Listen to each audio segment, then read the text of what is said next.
போனோடனே அந்த கண்ணாடி போட்ட ப்ராசிக்யூட்டர் யார் இந்த பொண்ணு இப்படி வாய்ஜடால் பேசுகிறாளே அப்படின்ட்டு கேட்குறான். அதுக்கு ஹீரோ வெறும் சிரிக்க மட்டும் செய்கிறான். உடனே அந்த ஹெட்டு இந்த வாய்ஸை நான் எங்கேயோ கேட்டிருக்கேன், எங்கன்னு தான் தெரியலன்னு யோசிக்கிறாரு. அப்படியே அவங்க எல்லாரும் சாப்பிட்டுட்டு அவங்களோட ஆஃபீஸ்க்கும் நடந்து வராங்க. திடீர்னு அந்த ஹெட்டு நாம் ஹாங் ஜோ அவதாது அப்படின்ட்டு கத்த ஆரம்பிச்சிடாரு. கூட இருக்கவங்க எல்லாருமே பயந்துடுறாங்க. அப்போ அந்த லேடி எதுக்கு இப்படி கத்துறீங்க, என்னாச்சு அப்படின்ட்டு கேட்குறாங்க. அந்த ரெஸ்டாரண்ட்டில் பார்த்தோம்ல அந்த பொண்ணு ரிப்போர்ட்டர், அவ எஸ்பிசியில் தான் ரிப்போர்ட்டராக வேலை செய்கிறா, முடிய அவள் கட் பண்ணிட்டா, அதனால தான் அவன் மூஞ்சி டக்குன்னு எனக்கு ஞாபகத்துக்கு வரல அப்படின்னு அவர் சொல்கிறாரு. ஷின்னும் நல்லா என்ன சொல்கிறாருன்னு கவனிச்சிட்டு இருக்கா. உடனே ஹீரோ என்ன மாதிரி ரிப்போர்ட்டராவ அப்படின்ட்டு கேட்குறான். அதுக்கு ஐயோ அவர் ரொம்ப தைரியசாலி பாட்டு, ரொம்ப டஃப்பான பொண்ணு தெரியுமா, எப்பவுமே நாங்கள் கைதியை கூட்டிகிட்டு போகும்போது கிட்டவே நின்றுப்பா, நல்லா கத்தி கத்தி கேள்வி மேலே கேள்வியாக கேட்டு அவளுக்கு என்னென்ன பாயிண்ட்லாம் வேணுமோ அது எல்லாத்தையுமே வாங்கிடுவா, நம்மளால் எதுவுமே பண்ண முடியாது. 2 வருஷத்துக்கு முன்னாடின்னு நினைக்கிறேன் நம்ம சீஃப் ப்ராசிக்யூட்டர் ஒருத்தர் இருந்தார், அவர் இந்த மாதிரி ரொம்ப தப்புலாம் பண்ணுறாருன்னு சொல்லிட்டு அது எல்லா விஷயத்தையுமே அவள் தான் வெளியில் கொண்டு வந்து அவரை ரிசைனே பண்ண வச்சிட்டா தெரியுமா. அதுக்கப்புறமா காணாமல் போயிட்டா, நான் கூட வேற எங்கேயோ அனுப்பிச்சிட்டாங்க போல இருக்கு அவளை கரஸ்பாண்டா அப்படின்ட்டு சொல்கிறான். உடனே ஷின்னு இவ்வளோ சக்ஸஸ்ஃபுல் ரிப்போர்ட்டர்னு நீங்கள் சொல்கிறீங்க, அப்புறம் எதுக்கு ரெஸ்டாரண்ட்டில் வேலை செய்கிறா அப்படின்ட்டு கேட்குறா. உடனே அதுக்கு அவர் எனக்கும் அதான் டவுட்டாக இருக்குது, ஏன் அங்கே வேலை செய்கிறான்னு. ஒரு ரிப்போர்ட்ரு அவள் அவ்வளோ ஹை பீக்கில் இருந்தா, அவள் போய் எதுக்கு அவள் வேலையை விடணுன்றது தான் எனக்கு புரியல, யார்கிட்டனா தெரிஞ்சவங்கள்ட்ட நான் கேட்டு பார்க்குறேன் அப்படின்னு சொல்லிட்டு அவர் நடந்து போகிறாரு. கூடவே எல்லாருமே நடந்து போயிடுறாங்க. இது எல்லாத்தையுமே ஹீரோ என்ன சொல்கிறாங்கன்னு பொறுமையாக கவனிக்கிறான். இங்கே ஹீரோயினோட ஹோட்டலில் டிவியில் நியூஸ் போயிட்டுருக்கு. அந்த ரிப்போர்ட்ரு அவர் மார்னிங் கேதர் பண்ண இன்ஃபர்மேஷன் எல்லாத்தையுமே சொல்லிட்டு இருக்காரு. ஹீரோயினாக அதை கவனிக்கிறா. அதுக்கப்புறமா ஹீரோவும் அவரோட டீம் மெம்பர்ஸ் எல்லாருமே சேர்ந்து அந்த லஞ்ச் டேபிளில் டிஸ்கஸ் பண்ண அந்த விஷயம் எல்லாமே அவளுக்கு ஞாபகத்துக்கு வருது.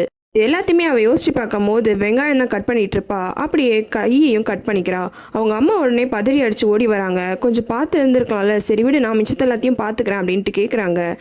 சைலண்டாகவே இருக்கா. அப்போ தான் கவனிக்கிறாங்க ஹீரோயின் அழுகுறத. என்னாச்சு, ரொம்ப வலிக்குதா, ஹாஸ்பிட்டல் கூட்டிகிட்டு போட்டா அப்படின்னு கேட்குறாங்க.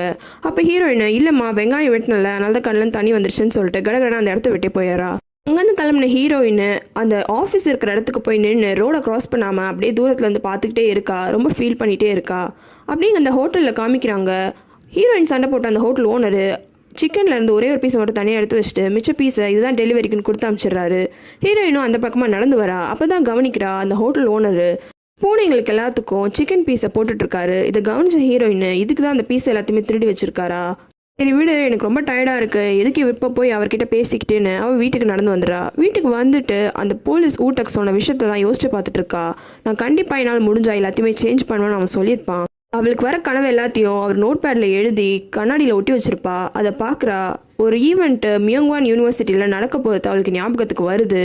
ஹீரோ டெய்லியும் ஒரு கஃபேக்கு போவான். அந்த கஃபேல சர்வராக வேலை செய்கிற அந்த பொண்ணுக்கு தான் அந்த இன்சிடென்ட் நடக்கிற மாதிரி இருக்கும்.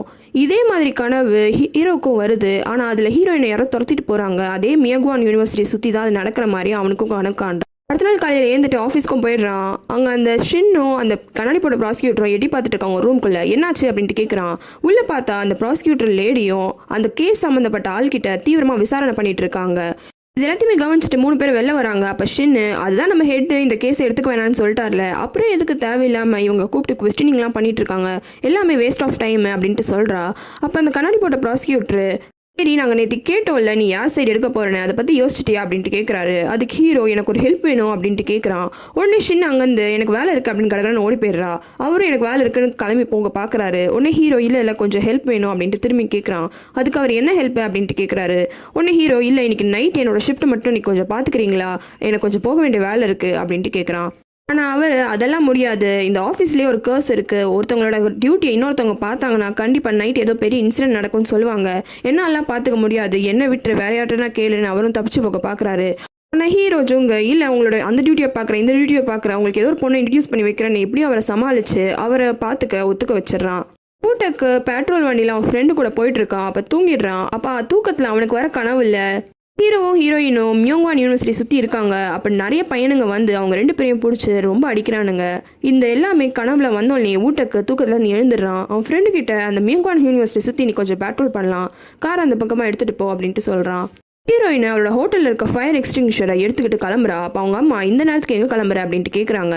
அதுக்கு ஹீரோயின் என் கனவுல வந்த ஒரு பொண்ணுக்கு அடிபட போகுது, அந்த பொண்ணை நான் காப்பாற்ற போகிறேன், அதே மாதிரிமா நீங்கள் ஒரு விஷயம் ப்ராமிஸ் பண்ணுங்கள், நான் மட்டும் இன்றைக்கி அந்த பர்சனை போய் காப்பாற்றிட்டேன்னா என்னோட வேலையில் திரும்பி நான் ரீஜாயின் பண்ணுறத நீங்கள் ரீகன்சிடர் பண்ணியே ஆகணும், என்னாலேயும் எல்லாத்தையும் சேஞ்ச் பண்ண முடியுன்றதை நீங்கள் நம்பணும் அப்படின்னு சொல்லிட்டு இவளும் அந்த யூனிவர்சிட்டிக்கு போகிறா. அந்த யூனிவர்சிட்டியோட வாசல்ல ஒரு ப்ரொபோசல் ஈவெண்ட் தான் நடக்கும். ஒரு பையன் தான் இது எல்லாத்தையுமே செட் பண்ணி வச்சுட்டு அந்த ஹோட்டலில் வேலை செய்கிற பொண்ணை கூட்டிகிட்டு வந்து ப்ரொப்போஸ் பண்ண பார்க்குறான். அப்போ என்ன நடக்கும்னா அங்கே நிறைய அந்த ஸ்னோ ஸ்ப்ரேலாம் அடிக்கிறாங்க, அந்த மத்தாப்பும் எரிய வைக்கிறாங்க. ஸோ அந்த ஸ்னோ ஸ்ப்ரேயும் மத்தாவும் இப்போ ரெண்டும் சேர்ந்து பட்டோல்னே அந்த பொண்ணோட மூஞ்செல்லாம் எரிஞ்சிடுது. இதுதான் ஹீரோயினுக்கு அந்த கனவாக இருக்கும். அதனால இந்த நெருப்பு அணைக்கிறதுக்காக ஹீரோயின் ஃபயர் எக்ஸ்டிங்விஷர் எடுத்துகிட்டு வந்து அந்த இடம் ஃபுல்லாகவே அடிச்சு விட்டுறா. அதனால அந்த சர்வர் பொண்ணுக்கு கோவம் ஆயிடுது. அங்கேருந்து அவன் ஃப்ரெண்டை கூட்டிகிட்டு கடகடன்னு கிளம்பிடுறா. இந்த மொத்த ஈவெண்ட்டுமே ஹீரோயின் தான் ரொம்ப கேவலப்படுத்திட்டான்னு சொல்லிட்டு அங்கே இருக்கிற பையனுங்க எல்லாருமே ஹீரோயினை துரத்த ஆரம்பிச்சிடுறாங்க.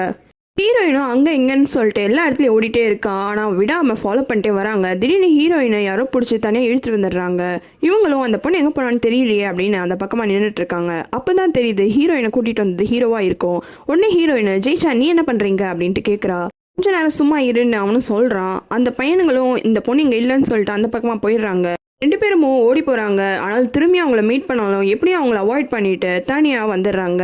அப்போ ஹீரோயின் அந்த பொண்ணு என்னோட கனவுல அந்த ஃபயர் ஆக்சிடென்ட் ஆகி எரிஞ்சு போயிடுற மாதிரி வந்தது, நல்ல வேலை இன்னைக்கு அவளை காப்பாற்றினேன். நேரில் பார்த்தாலும் தான் ஞாபகம் வந்துச்சு, நம்ம கஃபேக்கு போவோம்ல அந்த பொண்ணு தான் அவள். நீங்கள் என்ன பண்ணுற திடீர்னு வந்துட்ட, உனக்கு என்னை பற்றி கனவு வந்துச்சா, ஊட்ட கூட சொன்னா இப்போல்லாம் நீ நிறைய என்னை பற்றி கனவு காண்றன்ட்டு அப்படின்ட்டு கேட்குறா. எவ்வளோ நேரம் பொறுமையாக அந்த ஹீரோ நின்றுட்டு அப்போ ரெஸ்டாரண்ட்டில் எனக்கு ஹெல்ப் பண்ணதுக்கு ரொம்ப தேங்க்ஸ் அப்படின்ட்டு சொல்கிறான். அதுக்கு ஹீரோயின் நான் ஒன்றும் உனக்கு ஹெல்ப்லாம் பண்ணலை, எனக்கு என்ன தோணுதோ அதுதான் நான் பேசினேன். சரி முடிவு பண்ணிட்டியா, அந்த டிரைவரை ஜெயிலில் போட போறியா இல்லை ஃப்ரீயாக விட்டுற போறியா அப்படின்ட்டு கேட்குறா. அதுக்கு ஹீரோ கண்டிப்பாக அவனை பிடிச்சி ஜெயிலில் தான் போடணும் அப்படின்ட்டு சொல்கிறான். அதுக்கு ஹீரோன்னு ஏன், அவன் தான் ஆக்சிடென்ட்லாம் ஒன்றும் பண்ணலையே, அவன் கூட வந்த டிரைவருக்கு தானே சாவியை கொடுத்தான், அவன் மேலே எந்த கேஸும் போட முடியாதா நீங்கள் பேசிகிட்டு இருந்தாங்களே அப்படின்ட்டு கேட்குறா. அதுக்கு ஹீரோ சாவி அவன் தான் எனக்கு கொடுத்தான், அப்போ சாவி கூட கொடுக்காம அவனால் இருந்திருக்க முடியும், அவன் ஏன் அப்போ கொடுக்கணும், அவன் குடிச்சிருக்கான்னு தெரிஞ்சும் காரை ஓட்ட அலோவ் பண்ணியிருந்திருக்கான், அதுவே முதல்ல பெரிய தப்பு. காரை ஓட்டாமல் இருந்திருந்தா இந்நேரம் அந்த பையனோட அப்பா அம்மாவும் இறந்து போகாமல் இருந்திருப்பாங்க. அதனால் கண்டிப்பாக இந்த எல்லா சர்க்கம்ஸ்டன்ஸையும் வச்சு கண்டிப்பாக அவனுக்கு தண்டனை வாங்கி தருவேன் அப்படின்ட்டு சொல்கிறான். அதுக்கு ஹீரோயின் பரவாயில்லையே நீ ரொம்ப மாறிட்ட அப்படின்ட்டு சொல்கிறா. எல்லாத்துக்கும் ஒருத்தவங்க தான் காரணம்னு ஹீரோவும் சிரிச்சுட்டே சொல்கிறான். ஹீரோயினுக்கும் புரியுது. ரெண்டு பேரும் சிரிச்சுட்டே நடந்து போகிறாங்க. மறக்காம ரெட் லோட்டஸ் தமிழ் சேனலுக்கு சப்ஸ்கிரைப் பண்ணுறங்க. உங்களுக்கு வேறு சீரீஸ் பார்க்கணுன்னா கமெண்ட்டில் சொல்லுங்கள்.